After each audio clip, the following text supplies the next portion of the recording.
Ito ang Broad Streamcast Communicators, ang naiiba at kakaibang plataforma sa digital broadcast. Mula Luzon, Visayas, Mindanao hanggang sa iba't ibang dako ng mundo. Broad Streamcast Communicators, ang sandigan ng sambayanan mula sa walang labis at walang kulang na pagbabalita, paglilingkod, maglalahad ng mga mapagbuong komentaryo at usaping pambayan para sa kapakanan ng karamihan. Broad Streamcast Communicators.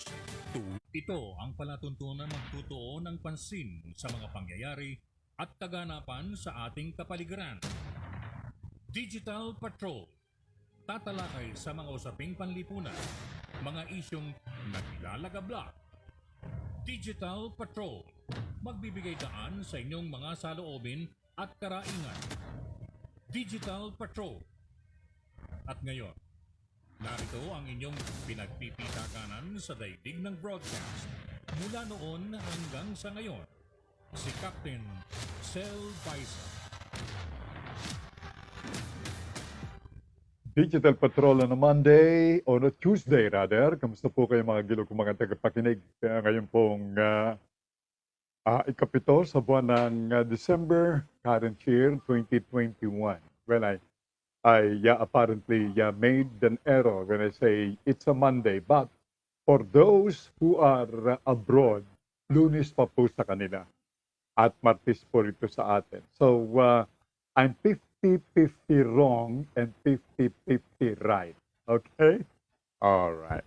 I'm Sel Baisa at tayo po ay magkakasama as usual till 11 o'clock in the morning dito sa inyong Tuesday edition ng Palatuntunan. At syempre pa, kasama ng inyong lingkod, si Osina Nash, ang aking technical man. Ganun din ang aming, kitchen mover. Sabi nga po, si Semanita or Net Baisa Kapampangan. And of course, there are you, yung ating mga regular na mga followers ng program. And bati natin muna ito pong mga early birds na nagparating na kanilang early messages sa program. Ang sabi ni Norma Uma Baisa Swale. As you very well know, Uma or Norma is watching from Montreal, Canada. And how's everybody, Norma? And good morning likewise to your better half na si Ken Swale. And of course, the kids. Back here in our country, si Lyde Baisa from Taytay Rizal, another sister of yours truly, is watching the program. Hello, Lyde, and hello to your company na si Tammy Juanillo. From Taytay Rizal, let's go to Cavite. Nawala ito ng approximately 2 days. Si Ka Wilfredo Cruz Jr. Watching from General Trias in Cavite. Ang kanyang bate. Good morning po mga ka-Digital Patrol around the world. Captain Sel Baisa, Pinoy Hour, OFW, mga buhay na bayani.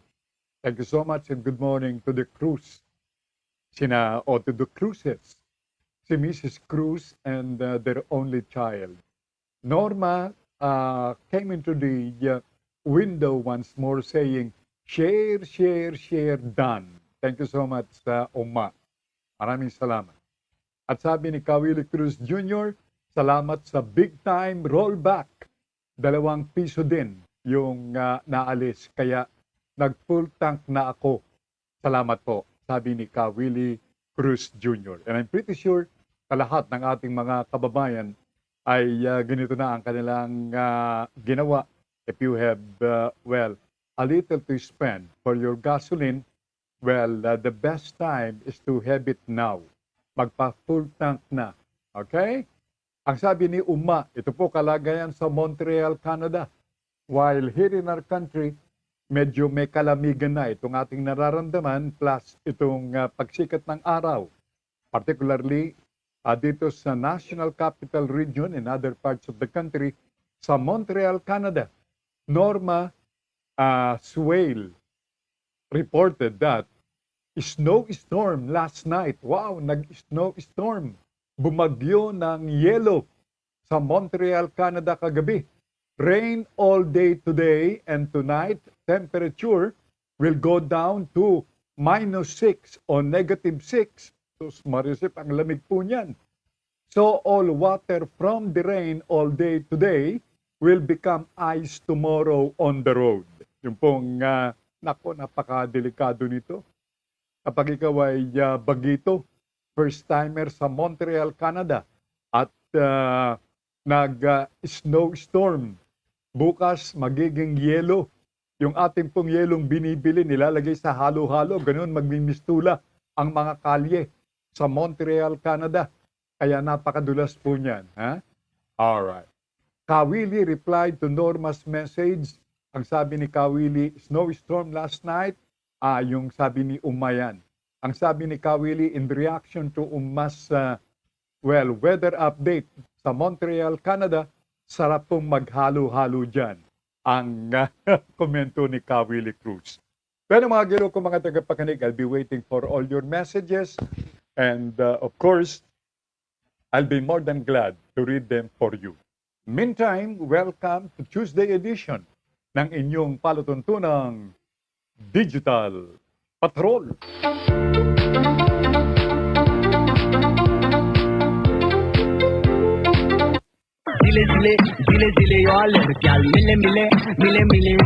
Good morning, Miss Hager, ma'am. Good morning. And by the way, tayo po i-hook up ng palatuntunang Pinoy Hour mula sa Alberta, Canada. We'd like to greet all the brains behind this show, Pinoy Hour, napapanood sa buong mundo sa pamamagitan ng kanilang channel. Okay? So, good morning to John John. Good morning to his wife Melody and children. And to all our kababayans as well as mga OFWs all over the world. Welcome to the show. Kung nag-snowstorm sa Montreal, Canada, and tomorrow they are anticipating ito pong pagiging yelo. Yelo. Virtual na yelo yung binibili po natin dito sa ating bansa.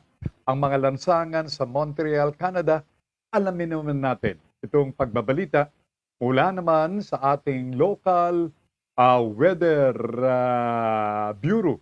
Walang iba kundi ang Pag-asa Forecasting Center. Narito ang pagbabalita ni Forecaster Chris Perez. Good morning, Forecaster Chris. Narito ang magiging lagay ng ating panahon. Inaasahan ng maulap na kalangitan, kalat-kalat na pagulan at pagkidlat at pagkulog sa Eastern Visayas, Caraga at Davao Region dahil sa shear line at sa low pressure area.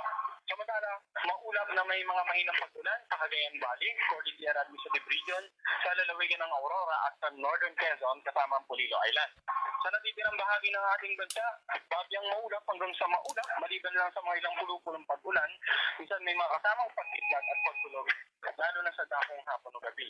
Ang mga karagatan naman sa paligid ng Northern Luzon, ganoon din sa silangang bahagi ng Central Luzon, ng Southern Luzon, ng Visayas at ng Mindanao ay magiging maalon hanggang sa napakaalon. Hanggat maaari muna pumalaw doon yung mga kababayan nating mga isla at yung mga may maliit sa sakyan pandagat.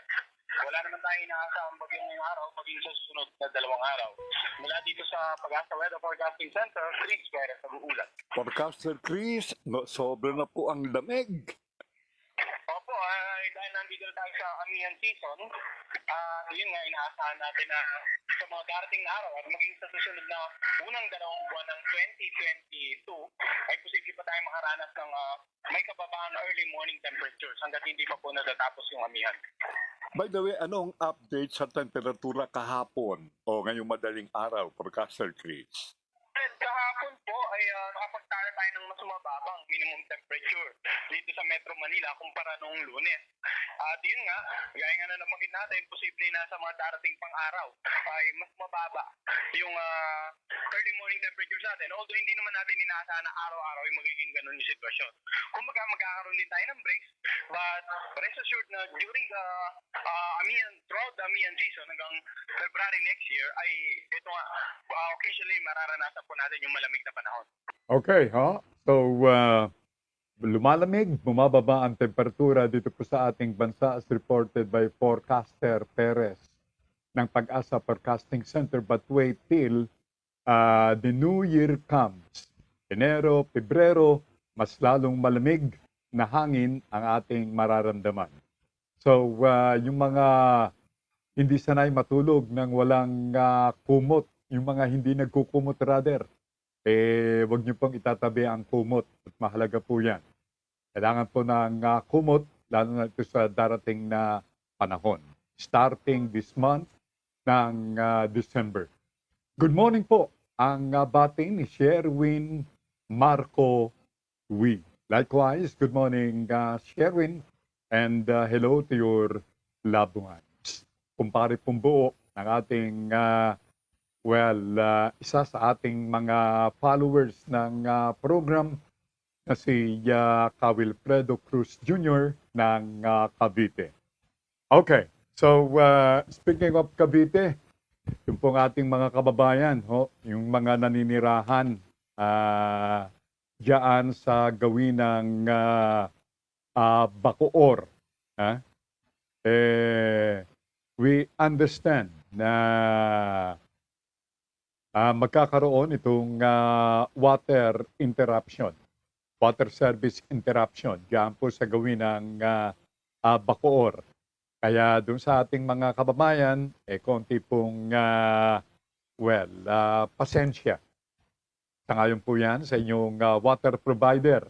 At ginagawa ang lahat upang sa gayon, maging konbinyente at lalong, maging maganda ang serbisyo ng inyong water service firm na sa inyo ay nagkakaloob ng tubig. At incidentally, ang ating, of course, pakikiramay din doon sa mga nasunugan nating mga kabambayan diyan sa gawin ng Barangay Nyog sa Bacoor, Cavite. I'm sure na itong barangay nito ay alam na alam, pamilyar. Si Asintado Sami Gabot, taga Bacoor si Sami. Nasunugan po kagabi. At 50 mga pamilya ang nawala ng tahanan. Diyan po sa Barangay Nyog, Bacoor, Cavite. At ang aming pong pakikiramay at ang aming ding paalala sa ating mga kababayan to make it a point na kayo po ay merong fire extinguisher sa inyong bahay. Yan po ay requirement ng ating Bureau of Fire Management sa lahat nating mga kababayan. If you are residing in a virtually or relatively medyo siksikan na lugar, mabuti na yung meron po tayong fire extinguisher. Mahalaga po yan upang sa gayon makaiwas sa anumang kapahamakan katulad ng sunog. At incidentally, speaking of fire extinguisher, you can get in touch with the program. Sapagkat ang ating technical man na si Nash, isa po yan sa kanyang, hanap buhay. Siya po ay isang distributor ng fire extinguisher. At kung ikaw ay isang follower ng program, you are discounted. Yan. May discount na, bibigyan ka pa ng discount ni Nash. So get in touch with yours truly or the program per se through this program, Digital Patrol. At samantala, speaking of sunog, bukod dyan sa Cavite na nasunugan kagabi, nasunugan naman ng madaling araw the day before ang Dapuli Street, sabay itong Dapuli Street, dito po sa Bergonville Village, sa may gawin ng Las Piñas. At 20 kabahayan ang nauwi sa abo. All because nitong sunog. Pero I was telling you mga oras na ng oras sa Pilipinas, ginap ng 10 o'clock in the morning.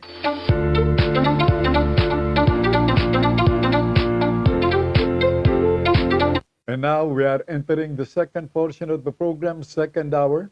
At medyo Maalam na tayo dun sa first 30 minutes of the show.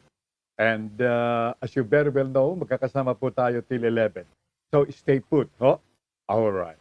At amin kayong babalitaan, bibigay sa inyo ang latest na mga kaganapan dito sa ating bansa. COVID update. 543 itong mga karagdagang kaso ng COVID yesterday. Nagdala sa total na bilang na 2,835,154 na mga kaso ng COVID na pumasok ng ating bansa simula na nag-umpisa itong COVID-19. Yung mga gumaling, however, ay 830 as of yesterday. Kaya nabawasan yung bilang ng mga nakapasok na COVID-19 cases sa bansa. As of yesterday, 2,772,107 yung total na bilang ng mga nakapag-recover o yung mga gumaling. Pero yung hindi pa gumagaling pero pinipilit na pagalingin of course ng ating mga health experts ay 13,548 cases. Yung mga hindi pa gumagaling, yung mga aktibo pa. At yung masakit, yung mga namatay. As of yesterday, 113 yung mga namatay at nagdala sa bilang na 49,499 ang total na mga namatay nating mga kababayan, all because nitong epekto ng COVID-19. Okay, konting ingat ho tayo. Ha? Itong Omicron variant ng COVID-19, lumalaganap ito. Patuloy sa paglaganap. And as of today, more than 30, mahigit sa 30 mga bansa dito sa daigdig, ang ngayon po ay apektado na ng Omicron. At sa Europa, ang pagtaas ng bilang ng kaso ng coronavirus o yung tinatawag na surge ng coronavirus ay binibingtan din dito o tinitrace dito sa Omicron variant. Kaya konting ingat. Ingat, ingat, ingat. Mabuti na yung tayo po ay nakapag-iingat. Ang hirap po na tayo po ay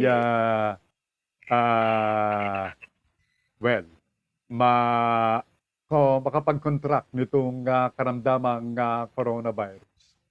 Pero sa ngayon po sa mga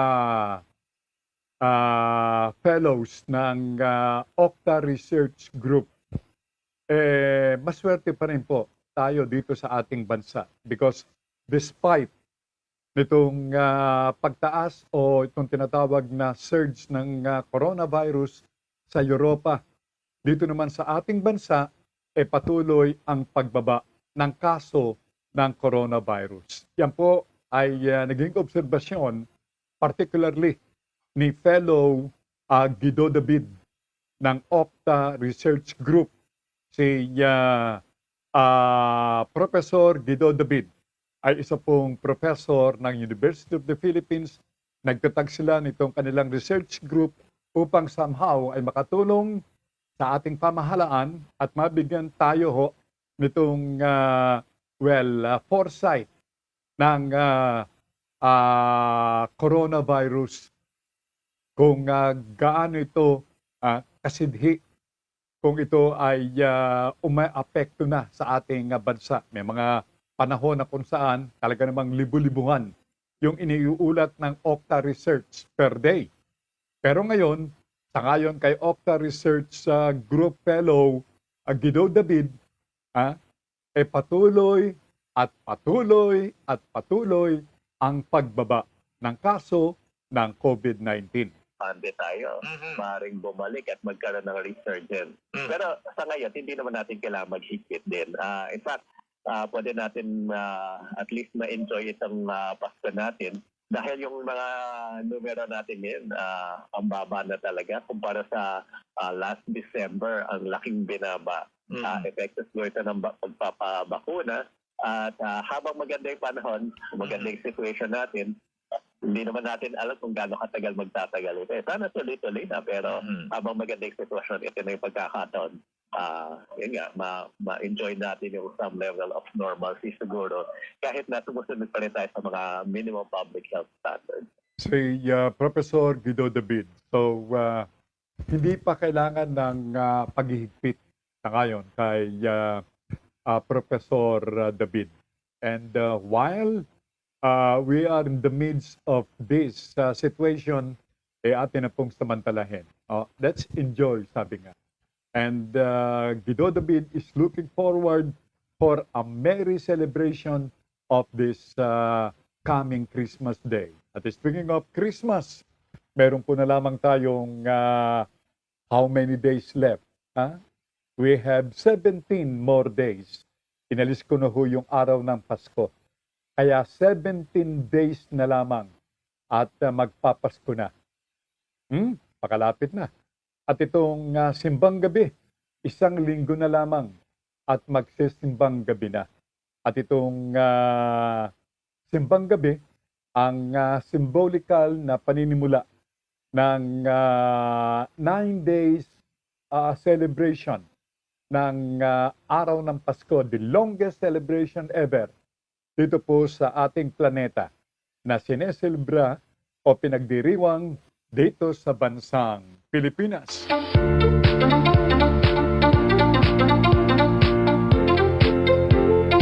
Balitang may kinalaman pa rin dito po sa COVID update. COVID-19 update.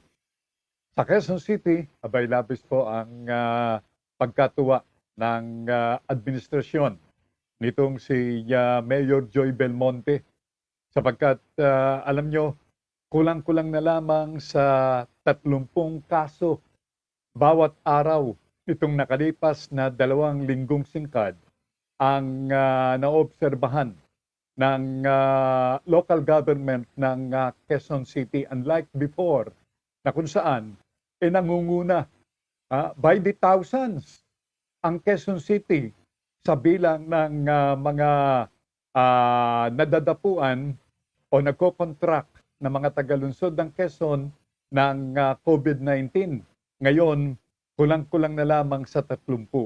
Kaya namang happy si Mayor Joy at ang kanyang pamunuan o mga bumubuo ng kanyang pamamahala dito sa lungsod ng Quezon. Okay?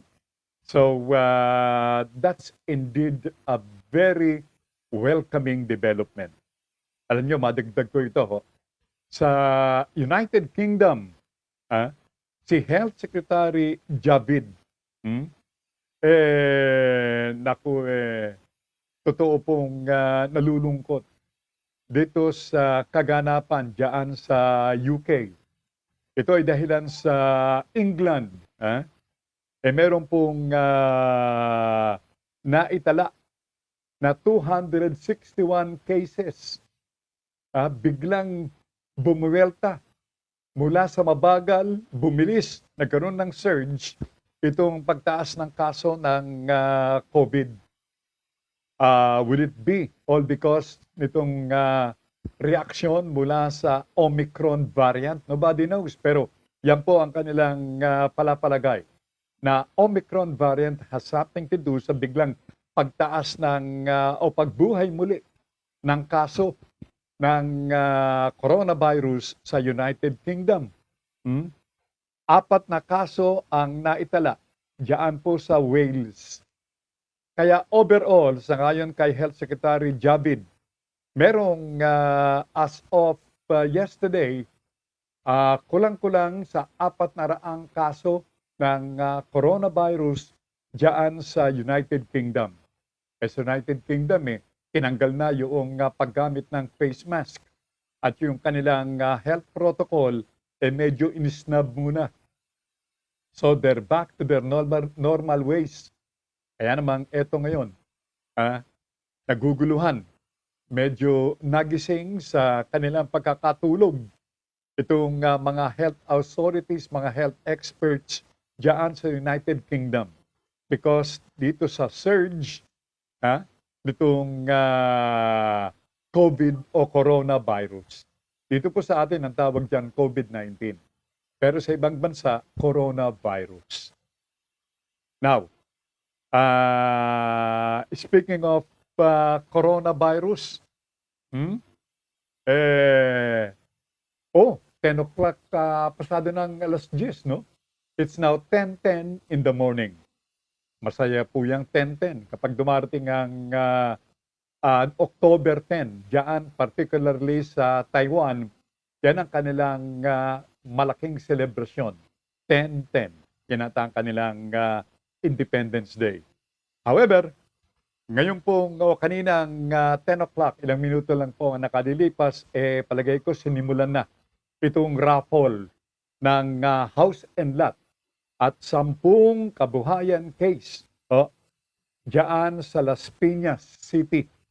Ito'y sa kagandahang loob ni Congresswoman Camille Villar. Congresswoman Villar. Kanya pong pakulo ito. Siya ay magbibigay ng house and lot, bahay at lupa, kung saan hindi niya po nabanggit at hindi rin nababalita kung saan. Palagay ko ho, hindi naman siguro sa bundok ng Tralala yung pagtatayuan o kinatatayuan ng bahay at lupang ito na ipamimigay. Kaya ano ba sa mga bilyar yan? Sa dami ng mga itinatayong bahay sa iba't ibang mga lupa ng mga ito, bali wala po yan, drop in the bucket lamang. Ngayon 10 o'clock, malalaman kung sino itong magiging maswerteng naninirahan ng Las Piñas City. At ito po ay confined lamang yung mga mananalo rito, yung mga mananalo ay yung mga nabakunahan.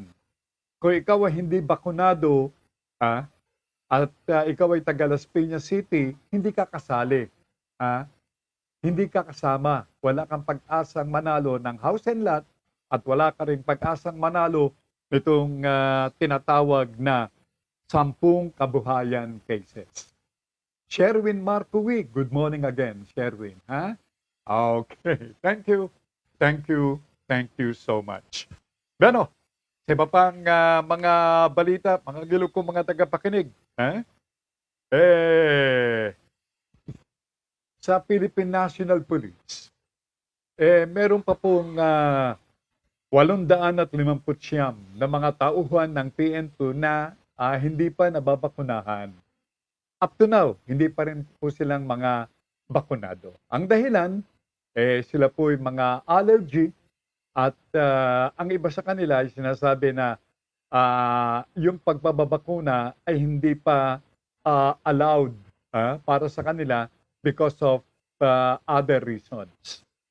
Pero what we know ay kulang-kulang sa 900 mga pulis ng PNP all over the country ang hindi pa nababakunahan. At sa ngayon, sa hepe ng PNP na walang iba kundi si General Leonardo Carlos, itong mga pulis na ito na hindi pa mga bakunado ay babawasan ng workload, babawasan yung kanilang mga trabaho at sila ay i-assign na lamang sa desk work. Sa office na lang sila.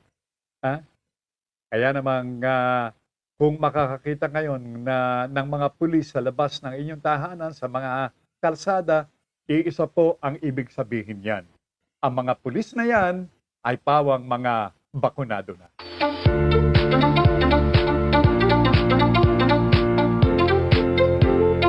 At speaking of ng ating PNP, pinaimbestigahan na ni PNP Chief Carlos itong pananambang o ambush na nangyari sa Sarat, Ilocos Norte na ikinamatay ng isang Councilor Medrano. At sa Basilan, itong ambush at nagbunga ng kamatayan ni Mayor Sala. Pinaiimbestigahan na yan ni PNP Chief Carlos. Now, meron pong karagdagang pahayag ang hepe ng Public Information Office ng PNP. Pakinggan natin ho itong karagdagang report sa ating mga viewers and listeners ng tagapagsalitang opisyal ng PNP. Walang iba kundi si Colonel Roderick Alba na may kinalaman dito sa ambuscade o pananambang na ito. Regional Police, particularly yung Police Regional Office 1 at saka yung ating Pro 9. Kasama na yung bar kasi seemingly galing din doon sa area na yon sa Basilan. Pumunta yung dalawang mayor na yon sa area ng Zamboanga. Yung tinitingnan ng ating PNP dyan is very early naman no, to make any conclusion at this point. Kasi kailangan natin talaga is substantial evidence no, to support yung ating theory na this might be election-related. Okay, so up to now, nobody knows yet. While their investigation is going on, nobody knows yet. Ito po ay politically well motivated. Itong ambush na ito na naganap sa Ilocos Norte at naganap dyan po sa Basilan. Pero balitang PNP pa rin, ho. Si Jonel Nuesca, naalala niyo po si Master Sergeant Joel Nuesca ng Parañaque o Southern Police District na namatay ho sa loob ng Bureau o din po sa National Penitentiary o Bilibid Prison. Ayon po sa opisyal ng tagpagsalita ng Bureau of Corrections na si Gabriel Saclag, heart attack itong ikinamatay nitong si Jonel Nuesca. Itong si Nuesca po, sumalangit naman kanyang kaluluwa, ay itong pumatay sa mag-inang diyan sa Tarlac. Yung kanyang nakaalitan na kapitbahay. All because dahilan dito po rito sa right of way, nagkaroon ng alitan yung magkapitbahay na nauwi sa pamamaril nitong si Master Sergeant Nuesca. At ang sabi ni Gabriel Saclag ng Bureau of Corrections, heart attack ang ikinamatay nitong si Nuesca. Pero inaantabayanan pa rin ang ulat opisyal ng NBI sapagkat NBI came into the picture at gumagawa sila ng separate investigation as to the real cause nitong kamatayan nitong sa Nuesca. Pero alam nyo, itong isang kamag-anak ng kanyang napatay, nagsabi na hindi sila naniniwala na totoong patay itong si Nuesca. Baka ito raw ay palabas lamang para tahimik na maipalabas sa kulungan itong si Nuesca at muli makabalik sa serbisyo. Ano yan, multo? O dili kaya, gagawa ng paraan na makatakas. Pero hindi biro ito dahil sa ang ulat ibinurol sa Eastern Funeral Homes itong si Nuesca at inilibing na, nakalibing na. Kaya anyway, yan po ang paniniwala noong mga naging biktima, yung kamag-anakan itong naging biktima ni Nuesca. Nabuhay si Nuesca at ito'y paraan lamang para siya ay makalabas ng kulungan.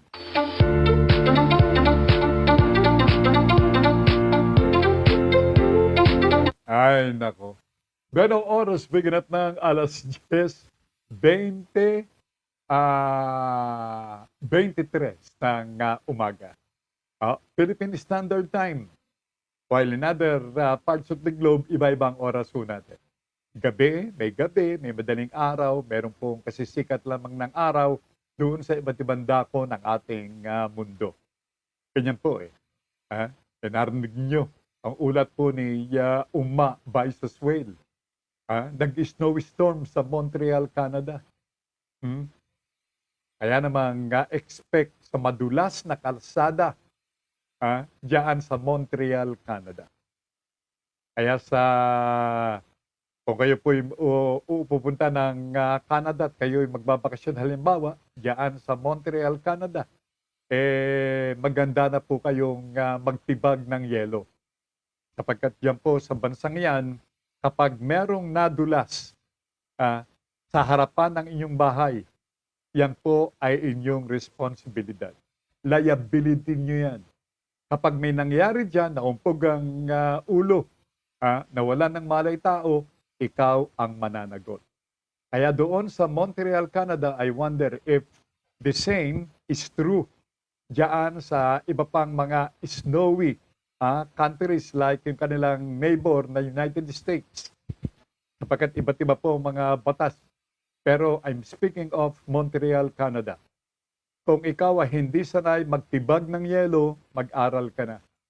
Magtibag ng yelo. Kailangan yung first na pag-ulan ng yelo, nasa labas ka na, once na ito'y tumigil, kailangan tanggalin mo na. O kaya, magbudbud ka ng asin para madaling matunaw ang snow. Ganyan po sa ibang bansa. Pero kung kaya naman ang mga sasakyan, yung mga kotse sa ibang bansa, madaling kalawangin yung ilalim. Dahilan dito sa asin. Minsan, ang lifespan ng sasakyan ay 1 taon lamang at hindi pa umaabot yung iba. All because nitong practice na ito na pambubudbud ng yelo o pambubudbud ng asin sa mga yelo kapag dumarating itong snowy season ng taon. Okay?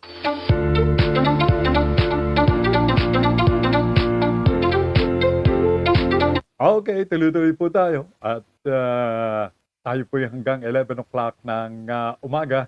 Ano kaya itong nilulutong inihahandang lunch ng ating mga viewers, ng ating mga listeners? Yung mga taga-Pilipinas. Ano ang inyong inihahandang lunch?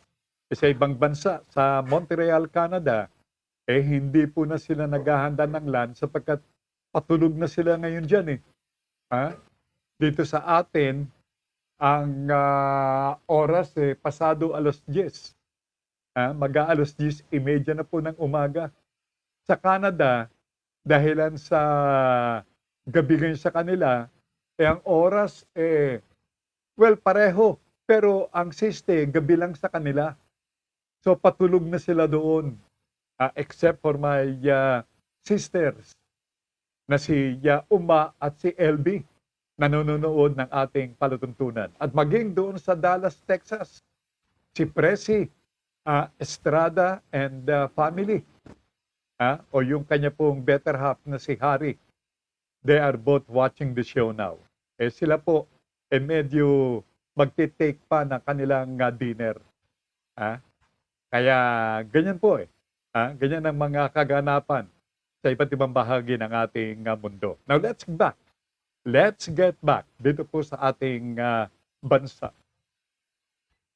Nakapanayan po ng inyong lingkod ng Digital Patrol si Undersecretary ng Department of Education Nepomuceno Malaluan.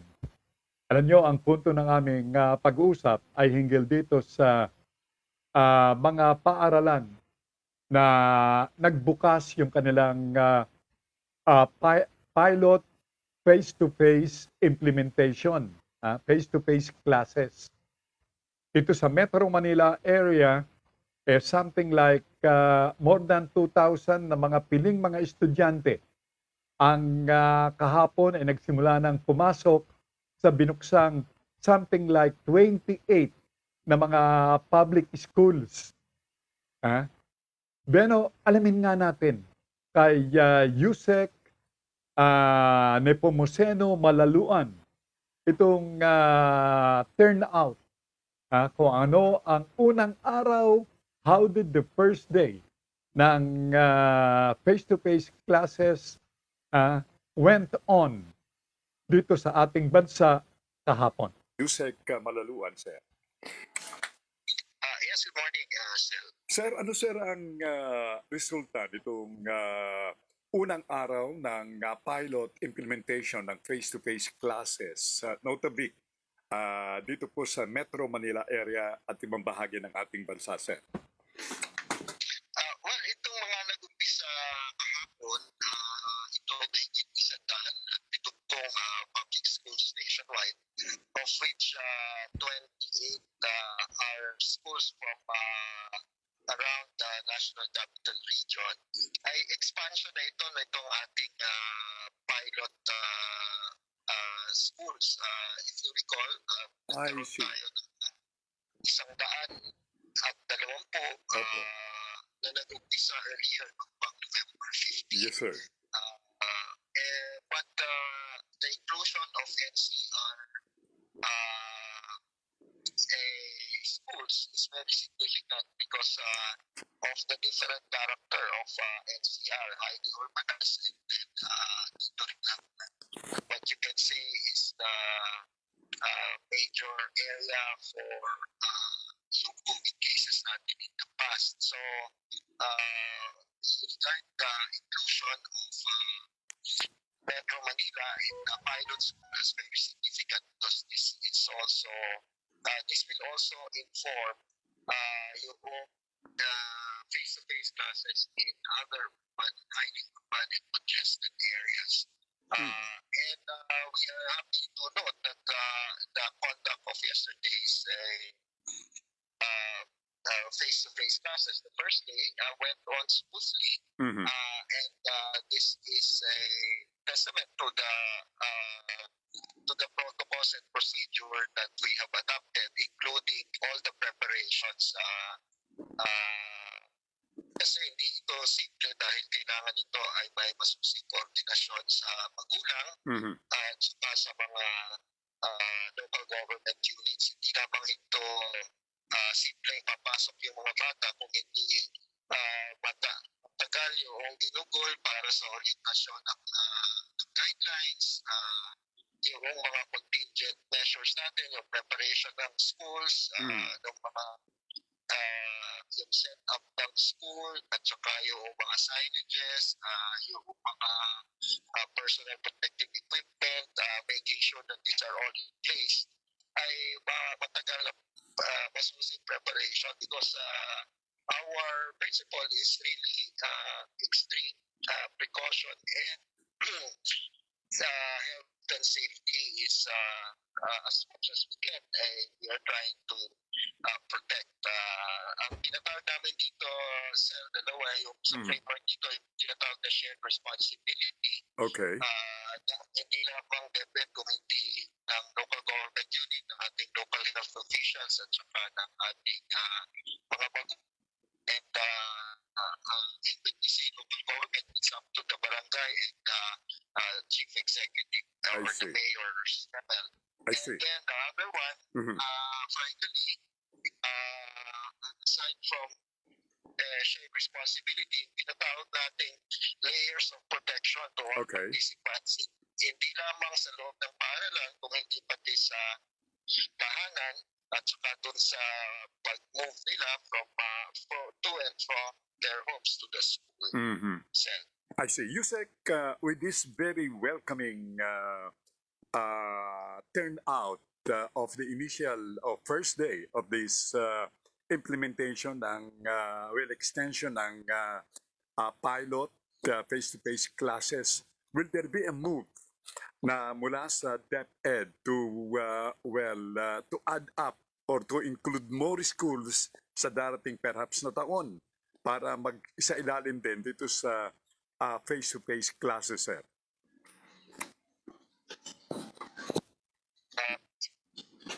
Yusek? Yes. That is actually my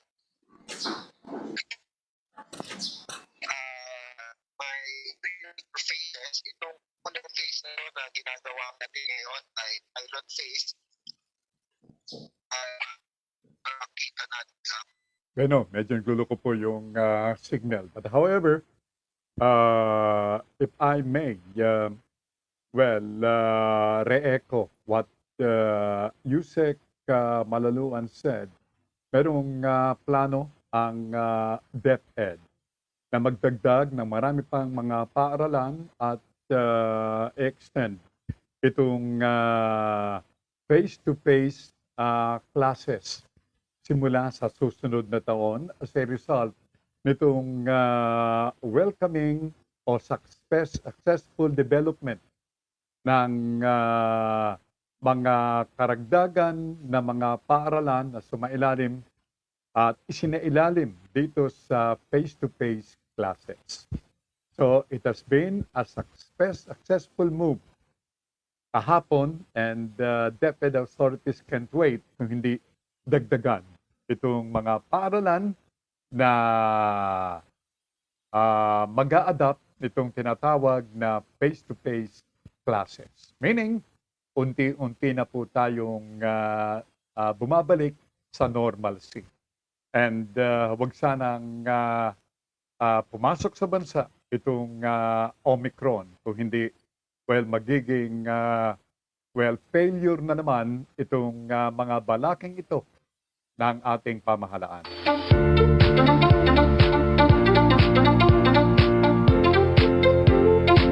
Ang sabi ni LB Baisa from Montreal, Canada, na-miss ko ito. This came very, very early among the messages we received.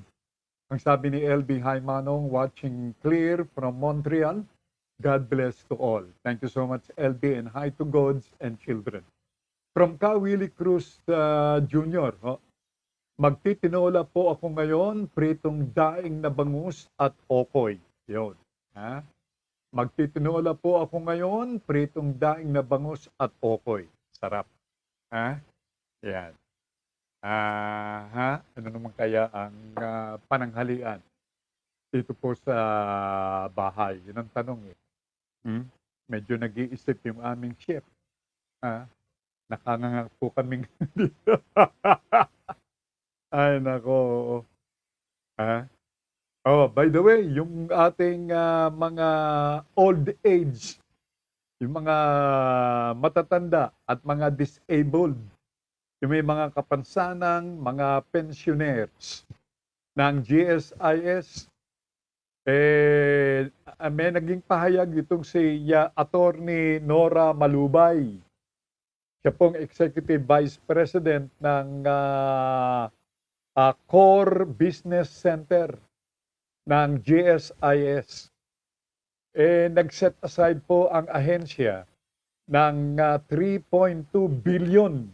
3.2 billion, hindi milyon, billion with a B. Ito ay para sa kanilang cash gift ngayong Pasko para sa mga old age at mga disabled na mga pensyonado ng GSIS. Pero ang pinakamataas na cash gift involved ay 10,000. 10,000 piso. Pero kailangan, yan ay kailangan mahigit sa 15,000 piso ang iyong pensyon. Kapag hindi, hindi ka tatanggap ng 10,000 pesos. Maaring tumanggap ka, pero hindi 10,000 pesos. Mababa sa 10,000 pesos sapagkat yung 10,000 pesos ang siyang maximum Christmas gift na ibibigay at iyong tatanggapin sa GSIS. Kaya i-check na po sa mga ATM machine. Kung hindi, sa bangko ng Land Bank at sa Union, check na ninyo. Dalhin po lamang ang inyong UMID card o yung mga may lolo o mga may kasama sa bahay na mga those who fall under the category nitong old age at disabled, magtungo na. Dalhin po ang UMID card sa mga bangko ng Land Bank at Union Bank. At pwede rin sa ibang mga bangko. Pwede niyong gamitin yung ATM sa ibang bangko para inyong ma-withdraw yung inyong Christmas gift. Isa nga yung po kay Attorney Malubay, yan ay pamaskong handog ng GSIS para sa mga old age at mga disabled na mga pensioners, maski man lang daw pambili ng gamot, pambili ng maintenance ng mga pensionado ng GSIS. Malaking tulong din ho yan. Okay, so Merry Merry Christmas po. Ha? Sa mga pensionado, old age at disabled na mga pensioners ng GSIS. And to everybody, whether we have something in our pocket this coming Christmas, just the same. Christmas will go on. Well, for those iba nating mga kababayan, I remember isa pong kaibigan ng inyong lingkod na naging senador at nakasama ng inyong lingkod sa broadcast doon po sa ABS-CBN, defunct ABS-CBN. Pinasarado nitong si Mayor Digong dahil sa hindi pagbabayad daw ng tamang buwis. Kapag binabati namin ng Merry Christmas, ang sagot, naku, napakabilis. Kung anong bilis ng aming pagbati, siyang bilis din ang kanyang sagot na lilipas din yan. Oo nga naman. So, hindi naman kailangan na ipagdiwang ang Pasko na sa pamamagitan itong tinatawag na materialistic na bagay. Wag. Pagkat mahirap kung wala ka ng pera, di parang mo sinabing wala ng Pasko. So, pagdiwang natin ng Pasko, whether we have money or not. If you drive, don't drink. If you drink, don't drive. Ngayong Pasko, kabi-kabilaan itong party. Kapag nagkakaroon ng party, hindi raw kompleto ang saya, hindi kompleto ang kwentuhan kung walang iniinom na alcohol. Ganyan sa mga Christmas parties at wherever. Lalong-lalo na ngayon, nagdaan ng almost 2 years na walang iniinom, sabik. Yung natin mga kababayan na makipagkwentuhan, makipag-reunion sa kanilang mga kaibigan, sa kanilang mga kamag-anak, lalo na kung merong bote na iniinom. Ayan, sarap daw na lalong-lalo na kung medyo may lechon na pulutan. Napakasarap uminom. Pero, para po dito sa Siyoko couple, makinig kayo mabuti ho. Itong Siyoko couple, mag-asawa ho, umattend ng Christmas party sa isang kaibigan. At well, masarap ang kwentuhan, nagsimula ng bago gumabi, lumalim ang gabi, umuwi yung mag-asawa. At noong nasa kanilang binabaybay, itong Malabon City, nasa barangay Liugan na sila. Nagkaroon ng mait na pagtatalo yung mag-asawa. Siguro, nagsisigaw yung babae, sumisigaw din yung lalaki. And wala sa concentration yung pagmamaneho nitong lalaki na si Russell Siyoko. Sila'y lula ng isang expander na SUV, Mitsubishi na SUV. Balibasa, wala akong, hindi ko bati dito mga brand na ito. Mitsubishi. Ayan. Alam nyo, siguro nawala sa concentration yung pagmamaneho which apparently ay posible. Abay, bumangga yung minamanehong expander na Mitsubishi SUV nitong si Russell Siyoko sa isang kasulubong na tricycle. Nako! Ito'y malapit ito sa gitna ng isang tulay, diyan sa Malabon. Naku, nahati po yung tricycle. Yung nakalula na pasahero ng tricycle na isang vendor na babae, kapwa sila nahulog sa tulay. Patay po yung babaeng vendor. Samantalang itong tricycle driver, ang katawan, na-retrieve after many hours nang ito'y lumutang sa kanakita. At hindi lang ho natapos ang labanan dyan. Matapos salpukin nitong expander na Mitsubishi, ang tricycle driver, bumangga naman ito sa isang Honda Civic na kotse. Kaya, nako, kaya sa ating mga drivers, naway maging leksyon yung bagay na yan. Sino ba ang nagnanais na makapagdulot ng disgrasya? Sino ang nagnanais na ma-involve o mag-figure sa isang sakuna? Nobody does. Wala po, ayaw, pero nangyari. So, in the case nitong si Russell Shoko, siya ngayon ay naghihimas ng malamig na bakal doon sa kulungan. Inuman, kasayahan, dahilan dito sa Christmas season, umuwi, nagtalo pa yung mag-asawa, patay tayo dyan. Yun ang nangyari. Ayaw na nangyari, pero it happened. Kaya ang paalala po ng Digital Patrol, kung kayo ay a-attend ng Christmas party sapagkat hindi po maiwasan yan. Although, ang sabi ng DOH, kung maiwasan itong realistikong party, yung face-to-face na party, gawin na lamang online. Gawin na lamang virtual Christmas party.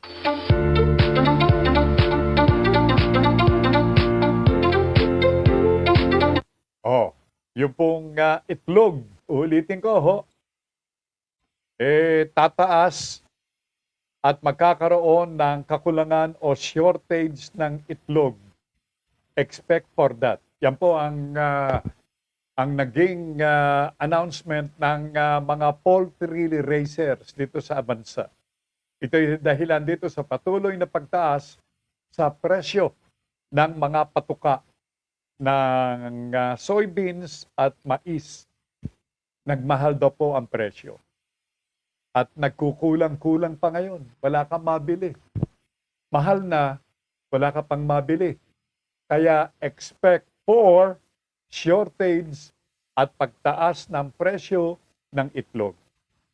Alam nyo, itong itlog na manok kapag walang ulam, lagyan mo lang ng konting kamatis, konting sibuyas, igisa mo.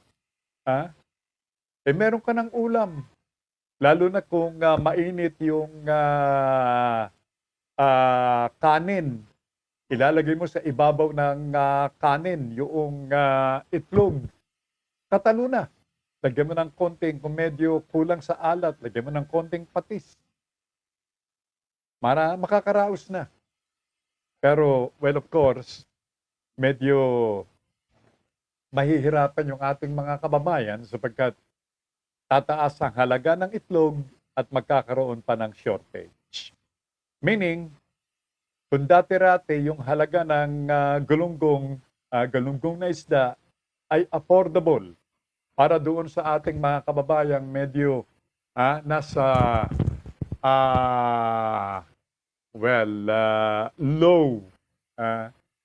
low line ng ating pong umalapit na rito sa poverty line.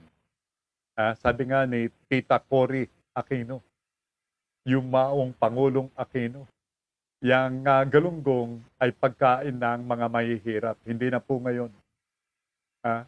Sa presyo ng galunggong ngayon, yung pong mga dating mga kababayan natin who can afford na bumili ng galunggong cannot afford to buy especially a kilo nitong galunggong sapagkat ito ay nagmahal na.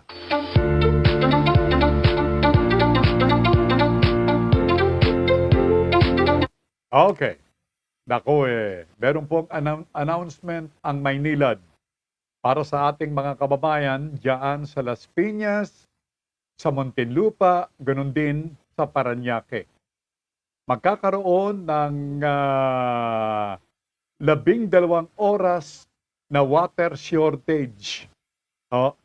12 hours na shortage o walang tubig na lalabas sa inyong mga gripo sa susunod na 2 linggong singkad. Ito po yung anunsyo ng Maynilad at ito'y hinggil sa kanilang ginagawang pagsasaayos ng kanila pong mga tubo ng tubig. Ngayon ay 2 weeks na water interruption, pero once this is over, ang paniguro ng Maynilad gagando naman itong serbisyo ng tubig para sa ating mga kababayan, partikular diyan po sa mga lungsod ng Las Piñas, Muntinlupa, ganun din ang Parañaque. Alright. Now, naku showbiz. Showbiz naman tayo. Naku marami po ang nagtaas ang kilay ng malaman na si isang sikat na artista ito television and film actress na si Marian Rivera ay nakumbida bilang isa sa mga judges dito sa gaganaping Miss Universe pageant. Diyan po sa, I think Europa gaganapin ito. But I'll check on this. Hindi kasi ako nanonood nitong ganitong klase pong mga beauty contest. Anyway, marami po ang nagtaas ang kilay sapagkat ito daw si Marian. Bakit daw nakumbidang judge ng isang universe pageant o itong pageant na Miss Universe? Hindi naman daw marunong mag-Ingles itong si Marian Rivera. Kay Marian Rivera at kay Dingdong Dantes, ang kanyang husband, huwag kayong padadala sa ganitong mga, criticisms. Baka masira ang araw ni Marian. Kahit na hindi marunong matatas o hindi maging matatas itong si Marian na mag-Ingles, babasahin mo naman Marian yung iyong itatanong doon sa candidate. Bibigyan kayo ng questionnaire at ito'y nakasulat. At babasahin mo lamang yung nakasulat doon sa questionnaire form. Ganun lang kasimple. Okay? At pag ikaw naman ay pinakilala, sabi nga po ng aking mga kaibigan at aking makasama sa bahay, sa ganitong mga pa-contest, wala ka namang gagawin kundi tumayo at mag-wave ng iyong kamay. To acknowledge yung pagtawag sa iyo at pagpapakilala bilang isa sa mga judges. Kaya wag sasakit ang loob, Marian, kahit na sabihin nila na hindi ka marunong mag-Ingles, hayaan mo sila. Babasahin mo naman yung itatanong sa iyo. And it indeed, na highly commendable. And indeed, we're happy na isang Pilipina ang nakumbida na bilang isa sa mga judges itong darating na Miss Universe pageant. We're happy for you, Marian Rivera. Okay, wala na po tayong sapat na panahon, mga gilog ko mga tagapakinig, Nasaan ba yung aking technical man? Para dito sa ating pong pagpapakilala muli bilang closing ng ating palatuntunan. God bless the Philippines mula po sa aking mga kapatid here and abroad. Mula kay LB, mula kay Tits, kay Lives, mula kay Presi and Norma. And of course, sa lahat ng ating mga viewers and listeners. Alam ko, naiisa ang ating hinahangad at yan ay ang pagbibigay ng basbas mula po sa ating Panginoon. Benong salamat kay Nash. Thank you so much kay Semanita. Ako po si Selbay sa mga gilo ko mga tagapakinig. Nagpapasalamat at join me once more tomorrow, God willing, sa isa pang edisyon ng Digital Patrol. And of course, do stand by. I hope she's okay by now. Si Miss JC Bautista. Sa kanyang palatuntunan, very informative na palatuntunan, ang buhay online. Nasusunod kaagad. Bueno, mga gilo kong mga tagapakinig, stay safe and healthy always. Thank you so much. It's 11 o'clock in the morning.